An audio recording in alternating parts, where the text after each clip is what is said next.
Agnes Varda is a genius editor, and in her film Cleo from 5 to 7, there are a number of clever edits. Several of these are frequently discussed, like the shot of Cleo descending the stairs, which zooms closer on each cut. But this video examines one of the more subtle scenes, where Cleo sits down after observing everyone in a cafe. Without contradictory information, we're going to assume that Varda made these subtle edits intentionally. The film is so masterfully handled throughout that proposing she was forced to edit out an intruding waiter or ran out of film or some other event seems frankly offensive. So, why would Varda edit it this way? This scene involves two rather rapid edits, lasting mere seconds in real time.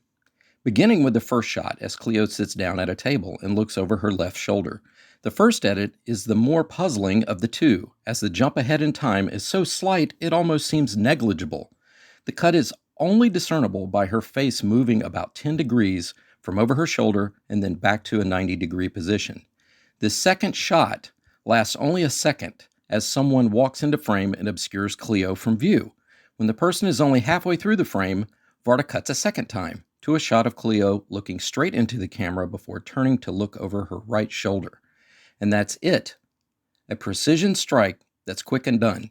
Of course, these things can be interpreted in any number of ways, and in fact, that's entirely the point of this exercise, to encourage discussion. To my mind, this is a key moment in the film that can easily be missed or ignored if one is not clearly present with Cleo's frame of mind.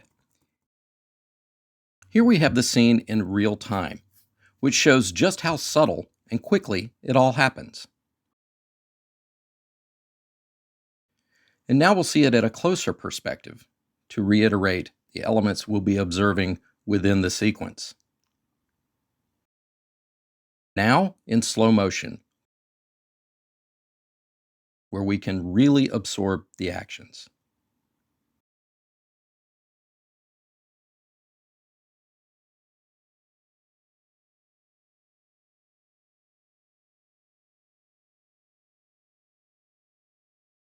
So, let's jump ahead past the first shot and edit, no pun intended, and discuss the second shot just before the second edit.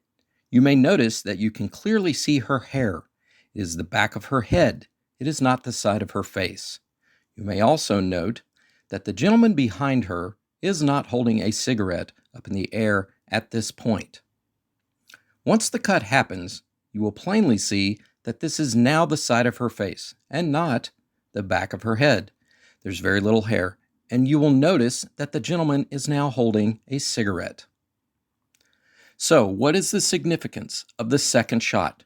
And why did Varda break up the sequence with a person walking in between the camera and the subject? I think that in order to answer this question, we need to go back to the first cut in the sequence, which shows her initially facing forward toward the camera and then looking to her left shoulder, where her gaze encounters a support pylon holding up the ceiling of the cafe.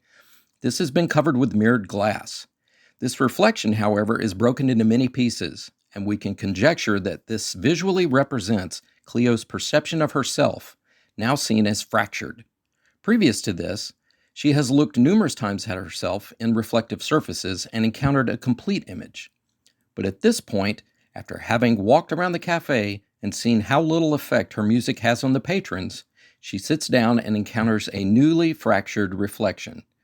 Varda provides us with insight into the effect this fractured image has on Cleo's mental state by inserting a jump cut that is as strange and mentally jarring to the viewer as it is to Cleo.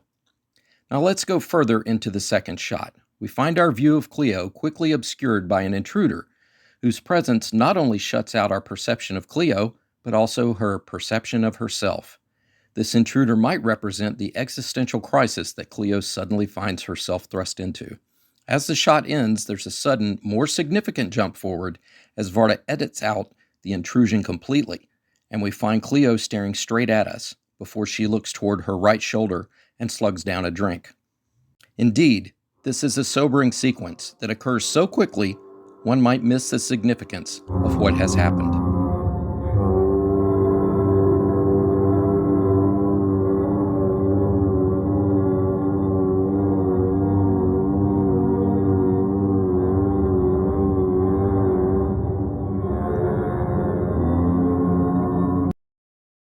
Thank you for considering the brilliant editing of Agnes Varda in her film Cleo from 5 to 7.